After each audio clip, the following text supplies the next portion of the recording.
Good morning guys. Ayan naman guys ang ulan. Mabuti dito guys sa amin guys sa West Rembo guys. Mataas to rito guys kasi may bundok do sa dulo guys. Dito hindi talaga siya bumabaha dito sa barangay West Rembo. Hindi bumabaha dito guys kasi mataas to. Ayun doon po sa pinakadulo. Ayan po yung Ilog Pasig guys. Ayun mataas na yun doon. Pero dito guys, hindi talaga bumabaha dito sa amin. Lakas na naman ng ulan guys, ang bagyo natin na si Karina guys. Yan. Dito sa lugar na to guys, hindi bumabaha.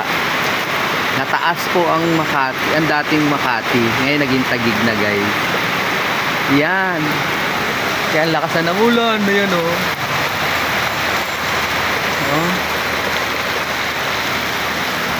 Doon yun po itong pinakadulo.